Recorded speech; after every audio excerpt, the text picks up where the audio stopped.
الحمد للہ وحدہ والصلاة والسلام علی من لا نبی بعدہ اما بعد۔ عورتوں کا مسجد میں نماز پڑھنا احناف کے نزدیک ناپسندیدہ اور دیگر ائمہ کے ہاں مباح ہے، جائز ہے۔ اب احناف کے ہاں بھی یہ کہ اگر کوئی سفر میں ہے اور مجبوری میں ہے،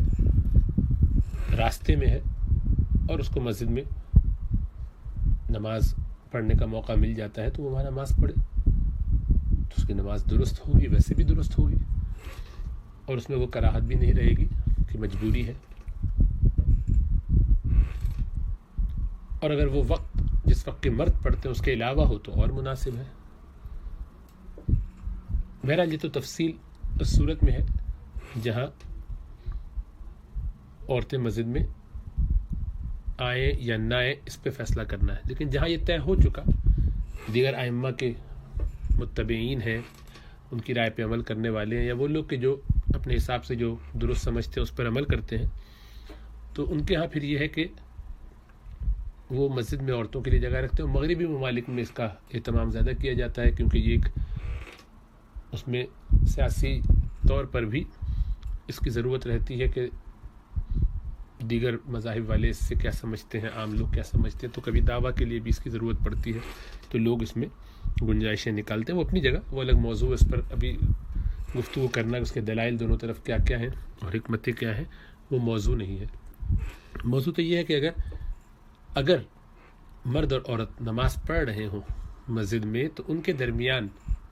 کیا ترتیب ہونی چاہیے؟ کیا بیچ میں کوئی پردہ ہونا چاہیے، کوئی دیوار ہونی چاہیے، کوئی حائل ہونا چاہیے، یا یہ کہ مطلقاً آگے مرد اور پیچھے عورتیں ہوں اور نماز پڑھ لیں؟ تو سب سے پہلے یہ جاننا چاہیے کہ اللہ کے رسول صلی اللہ علیہ وسلم کے زمانے میں آگے مردوں کی صف ہوتی تھی اور ان کے بعد بچوں کی، اور پھر ان کے بعد عورتوں کی صف ہوتی تھی۔ تو مردوں کی صف، پھر اس کے پیچھے بچوں کی صف، اور پھر اس کے بعد عورتوں کی صف ہوتی تھی۔ دین کا مزاج یہ ہے کہ مرد اور عورت کے درمیان اختلاط نہ ہو۔ اس کو اسلام میں بہت ناپسندیدہ سمجھا گیا ہے، اور وجہ اس کی یہ ہے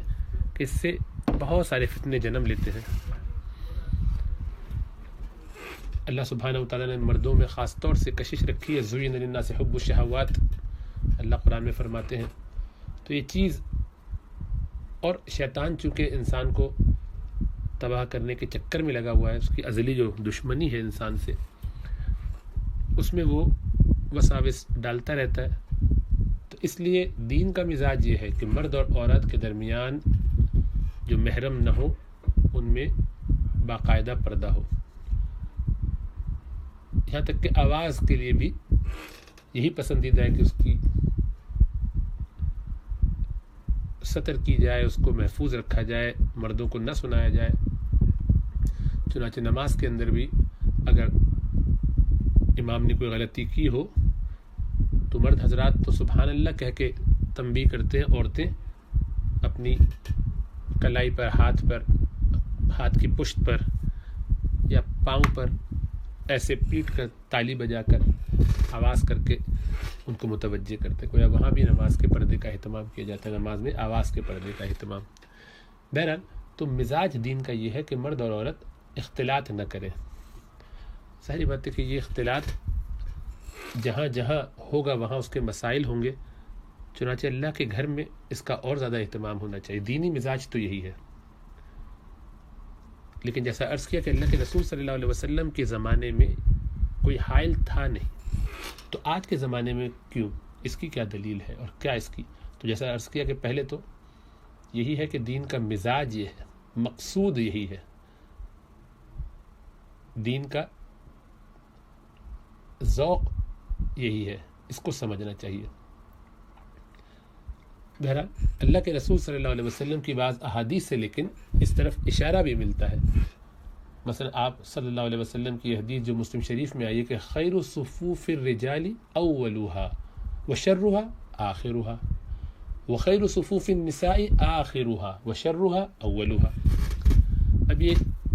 بہت واضح سی ایک بات ہے جس میں آپ فرماتے ہیں صلی اللہ علیہ وسلم کہ مردوں کی بہترین صفیں آگے والی ہیں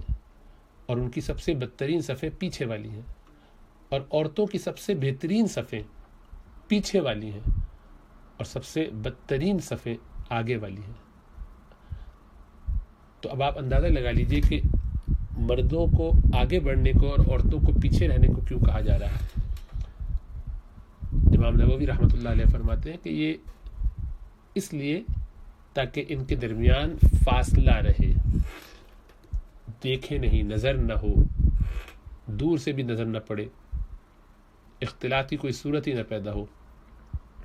دلوں میں کوئی خیال وسوسہ بھی نہ آئے، ان کی کوئی بات بھی نہ سنے۔ ابتداء اسلام میں دوران نماز کلام کرنے کی اجازت تھی، تو کبھی کوئی بات کوئی کہہ دیتا تھا تو وہ آواز بھی کان میں نہ پڑے،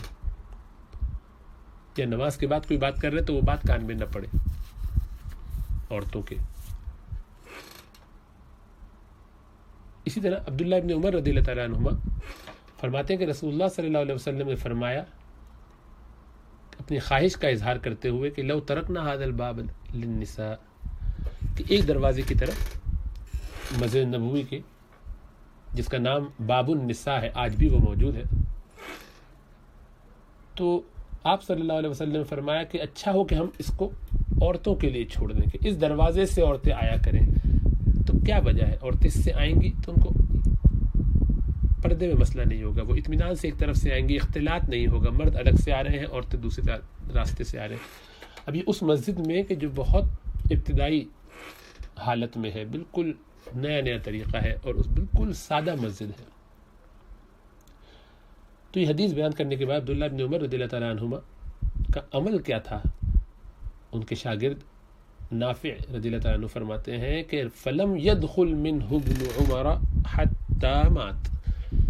کہ عبداللہ ابن عمر رضی اللہ تعالیٰ عنہما اس دروازے سے جو خواتین کے لیے تھا کبھی زندگی بھر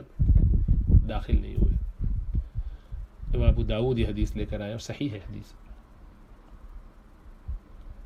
اور اس کی شرح میں بھی یہی بات محدثین نے بیان کی ہے کہ آپ نے اشارہ کر دیا کہ ایک طرف عورتیں آیا کریں، اسی سے نکلا کریں، اور مرد حضرات دوسری طرف رہا کریں۔ اسی طریقے سے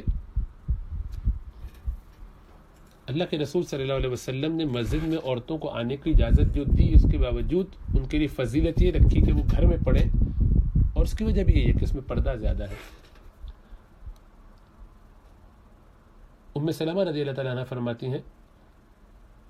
کہ رسول اللہ صلی اللہ علیہ وسلم جب سلام فرما لیا کرتے تھے، یعنی نماز پڑھ لی، مکمل کر لیا، تو عورتیں کھڑی ہوتی پیچھے۔ حکم یہ تھا جب عورتیں نماز پڑھ کے فارغ ہوتی تو پہلے وہ کھڑی ہو کے باہر نکل جاتی۔ وَمَكَثَ يَسِيرًا قَبْلَ أَن يَقُومَ، اور آپ صلی اللہ علیہ وسلم اپنی جگہ پر ٹھہرے رہتے، اور آپ کی اتباع میں ظاہری بات ہے صحابہ کرام بھی ٹھہرے رہتے، جب تک کہ پیچھے خواتین نماز ختم کر کے باہر نہ نکل جائے۔ ابن شہاب الزہری رحمۃ اللہ علیہ نے فرمایا کہ یہ وجہ بنتی تھی تاکہ وہ مردوں سے ان کی ملاقات کا کوئی امکان نہ ہو۔ امام بخاری اپنی صحیح میں لائے ہیں، یہ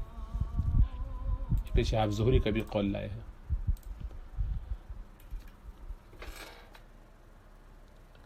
بہرحال ان باتوں کو سامنے رکھیے، اب غور کیجئے کہ رسول اللہ صلی اللہ علیہ وسلم کے زمانے میں وہ مسجد جو بالکل ابتدائی زمانے کی تھی، چھپر کھجور کے درختوں سے، اس کے تنے سے بنی ہوئی، اس میں کوئی کالم بیچ میں لگانا بالکل ممکن نہیں تھا۔ یہ وہ صحابہ تھے، رسول اللہ صلی اللہ علیہ وسلم کی طرف سے مکہ چھوڑنے کا جب حکم ہوا تو سب چھوڑ چھاڑ کے آ گئے۔ تو یہاں بالکل قسم پرسی کی حالت میں ایک انصار دو ایک مہاجرین کو ساتھ لے جاتا اور اپنے ساتھ رکھتا، کھلاتا پلاتا، سب بندوبست کرتا۔ یہ تو ان کے پاس کچھ نہیں تھا، تو وہ زمین بھی بڑی ایک مشقت کے ساتھ، یعنی مالی طور پر 2 یتیموں کی جو جگہ لی گئی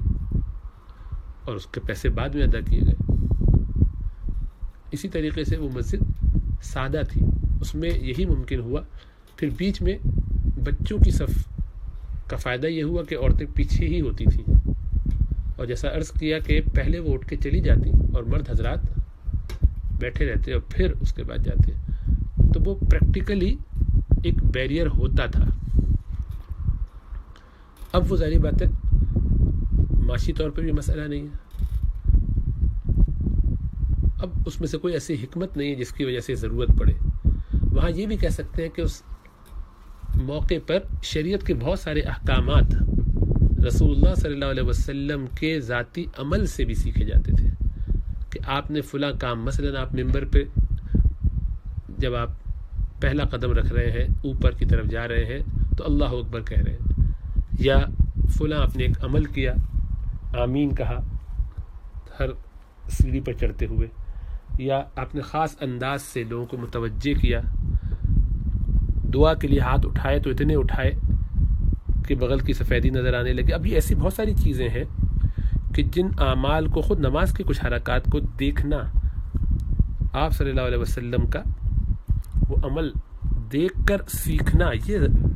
ایک ہی آپشن تھا کہ رسول اللہ صلی اللہ علیہ وسلم کر کے دکھائیں اور عورتیں سیکھیں۔ اس میں آپ کی ازواج مطہرات بھی ہوتی، وہ آپ سے سیکھتی، سیکھ کر اس کو اوروں کو بھی سکھاتی جو وہاں موجود نہیں ہوتی تھیں خواتین، اور باقی عورتیں وہ بھی سنتی سیکھتی۔ تو وہ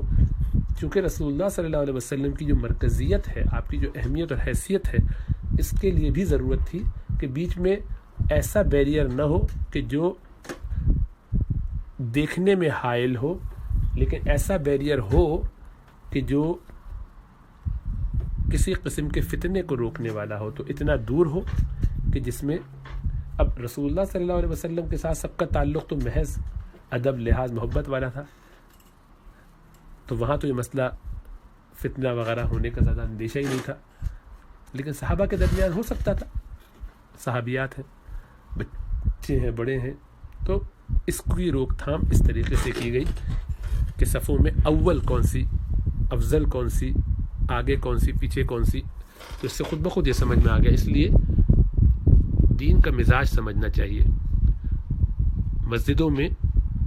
اگر خواتین کو آنے کی اجازت دینی ہے، جہاں یہ ضرورت ہے، جہاں اس کا تقاضا ہے، جہاں مجبوری ہے، باہر کے ممالک میں خاص طور سے، کیونکہ وہ سفر میں ہوتی ہیں تو ہر جگہ ہر گھر میں جا کے نوک کر کے نماز نہیں پڑھ سکتی، تو مسجد میں ہی پڑھنا پڑے گی، یا راستے میں پڑھیں، دونوں صورتوں میں اس میں اندیشہ خدشہ ہے، تو مسجد میں زیادہ پھر بہتر ہے، مسجد میں جگہ ان کے لیے خاص مختص کر دی جائے، تب وہ پڑھتی ہیں اس میں، تو ایسی صورت میں ان کے لیے باقاعدہ بیریئر ہونا چاہیے، ایسا بیریئر ہونا چاہیے کہ جس سے ان کی بالکل حرکات اور سکنات پتہ نہ چلے، اور وہ اتنا اوپر تک نہیں ہونا چاہیے کہ دیوار تک، چھت تک چلا جائے، بلکہ اتنا ہو کہ یہاں سے وہاں اور وہاں سے یہاں نہ دیکھا جا سکے، نہ ان کی حرکتیں پتہ چلے، چلنے پھرنے سے سی تھرو نہ ہو اور آواز نہ آئے، وہ رعایت بھی کریں، لحاظ بھی کریں، اور مرد حضرات اپنے حساب سے یہاں نمازیں پڑھیں، تو یہی سب سے مناسب اور بہترین طریقہ ہے۔ اس کے علاوہ جن کی جو بھی رائے بنتی ہو، اب لوگوں کو کنونس کیسے کرنا ہے، لوگوں کو یہ بتانا ہے کہ نبی اکرم صلی اللہ علیہ وسلم کا مزاج، دین کا مزاج سمجھو، اللہ کی منشا جانو۔ عبداللہ ابن عمر کو دیکھو کہ سنتوں پر کتنی پابندی ہے، بعد میں بھی اس سے نہیں گزر رہے، جبکہ اب وہاں پہ حضرت عمر کے زمانے میں تو عورتیں آتی نہیں تھیں، تب بھی اس میں احتیاط کر رہے ہیں۔ یہ رسول اللہ صلی اللہ علیہ وسلم کا حکم آ گیا تو اس کے لیے جان دینا، تو اس لیے ان حکمتوں کو سامنے رکھتے ہوئے دین کے مزاج کے مطابق چلنا چاہیے۔ اللہ ہمیں سمجھ و شعور عطا فرمائے، نفس کے مقاصد سے بچائے، نفس کے تقاضوں سے اس طریقے سے بری الذمہ ہونے کی توفیق عطا فرمائے کہ ہم شریعت کے کوئی حکم نہ توڑنے والے ہوں۔ اللہ اپنا فضل و کرم فرمائے۔